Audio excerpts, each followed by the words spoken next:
με την παρούσα, η οποία αύριο το πρωί θα πρωτοκολληθεί στην υπηρεσία του Δήμου, υποβάλλω την παραίτησή μου από τη θέση αντιδημάρχου καθαριότητας και δηλώνω την ανεξαρτητοποίησή μου από τη Δημοτική Παράταξη, έξυπνη ανθρώπινη πόλη, με την οποία εκλέχτηκα.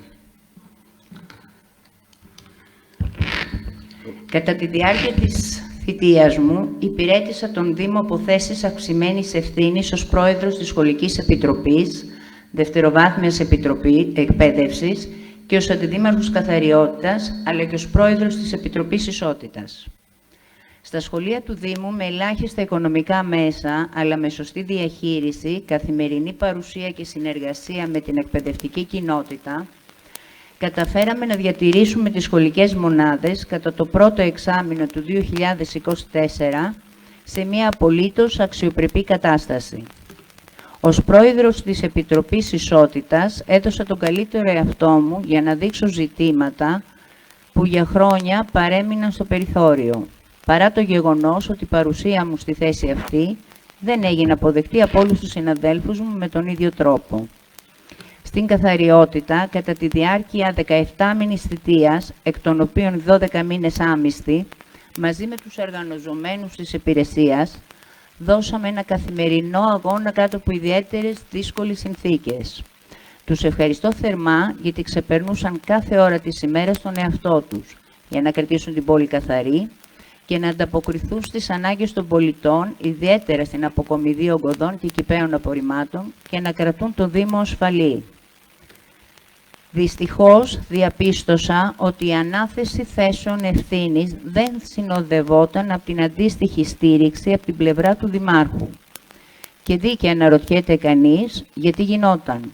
Όχι βέβαια χαριστικά, αλλά στο πλαίσιο της δικής του αντίληψης πως όλοι οι δημοτικοί σύμβουλοι πρέπει να έχουν τουλάχιστον έναν τίτλο για να μην διαμαρτύρονται. Έτσι λοιπόν, αντί να ενθαρρύνεται η επίλυση προβλημάτων, συχνά καλλιεργούνταν εσωτερικές αντιπαραθέσεις και συγκρούσεις με τις ευλογίες του Δημάρχου και του περιβάλλοντός του, που αποδυνάμωναν τη συνολική προσπάθεια. Ιδιαιτέρως στην καθαριότητα και παρά τις επισημάνσεις μου για ενδυνάμωση με ειδικά μέσα και ανθρώπινο δυναμικό, η στάση και η απόκριση εκ μέρους του Δημάρχου παραμένει απολύτως ασαφής, μετέωρη και ζημιογόνα για το κοινό καλό και κυρίως για τη δημόσια υγεία.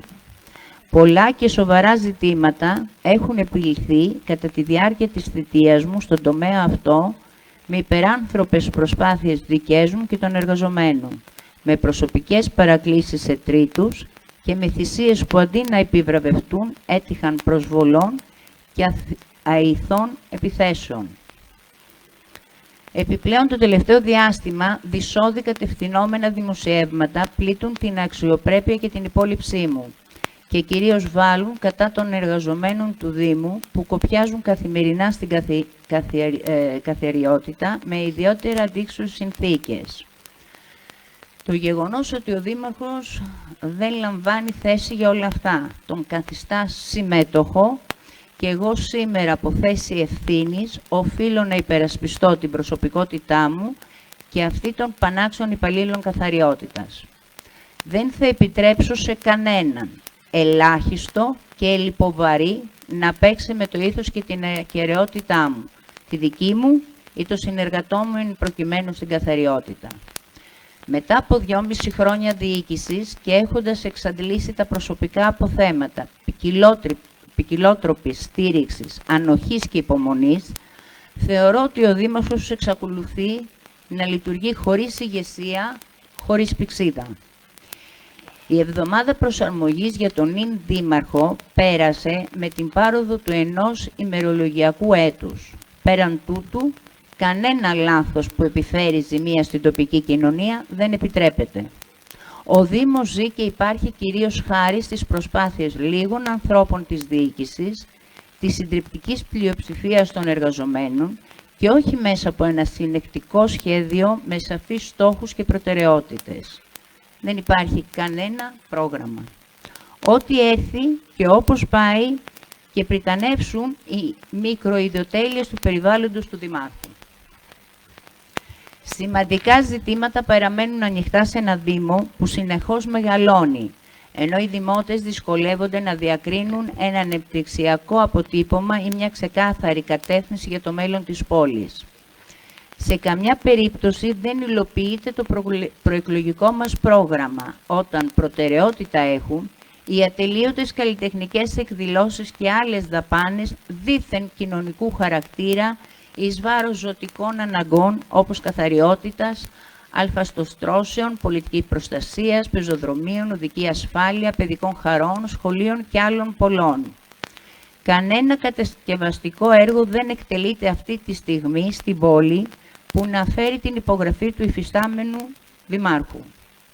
Κάποια από αυτά που με στόμφο ανακοινώνονται δεν βρίσκονται ούτε στο στάδιο της δημοπράτησης, ούτε καν της μελέτης. Τα θα έχουν γίνει μια κανονικότητα και μια γραφικότητα. Και σήμερα να ξεκινήσει κάτι από όλα αυτά τα θα, οι δημότες δεν πρόκειται μέχρι το τέλος της θητείας να δουν τίποτα από αυτόν τον δήμαρχο και αυτή τη δημοτική αρχή. Όταν άλλοι δήμοι στην Αττική και εξίσου οι δήμαρχοι στη θητεία τους, κάνουν θαύματα. Η απογοήτευση είναι τόσο εμφανής τόσο στους κόλπους της τοπικής κοινωνίας, όσο και στα στελέχη της ίδιας της παράταξης, που αν δεν ανήκουν στους λίγους φίλους, βιώνουν μόνο αποξένωση και απαξίωση. Γι' αυτό τον δήμαρχο, οι φίλοι μετριούνται μόνο στα likes του Facebook και όχι με βάση τη διάθεση για προσφορά, συμμετοχικότητα και αποτελεσματικότητα. Ακόμα και οι πρόσφατες μηνύσεις που κατέθεσαν πρώην συνάδελφοί μου κατά πολιτών. Η διοίκηση και ο δήμαρχος προσωπικά οδηγούνται σε σκοτεινές διαδρομές και αποτελεί μόνο ντροπή μια τέτοια πολιτικοκοινωνική εξέλιξη. Αυτή δεν είναι η αυτοδιοίκηση που οραματίστηκα και για την οποία εργάστηκα. Επιθυμώ να διαχωρίσω τη θέση μου ρητά και κατηγορηματικά και να ζητήσω δημόσια συγγνώμη από τους συμπολίτες μου που με εμπιστεύτηκαν, αλλά και από όλους όσους νιώθουν πως αυτές οι πρακτικές αμαυρώνουν την ελευθερία και απρόσκοπη διάδραση μιας δημοτικής αρχής με την κοινωνία. Είναι ξεκάθαρο πως ο δήμαρχος αυτός δεν πληρεί τις ελάχιστες κοινωνικές και πολιτικές προϋποθέσεις της διοίκησης ενός τέτοιου δήμου με αυτά τα μικροπολιτικά χαρακτηριστικά στην Ανατολική Αττική. Τι πρέπει να κάνω εγώ δηλαδή, κύριε Καρκούλια, δεν κατάλαβα. Οι συνεχείς παλιδονίες, τα πανωτά... Μην τραμπουκίζετε, κύριε Καρκούλια, κύριε Καρκούλια, θα ολοκληρώσω. Οι συνεχείς παλωδίες, τα πανωτά τραγικά λάθη και η ελαφρότητα με την οποία αντιμετωπίζονται κέραια ζητήματα εγείρουν σοβαρές απορίες εάν υπάρχει κάποιο είδους αντίληψη για το μέγεθος της ευθύνης.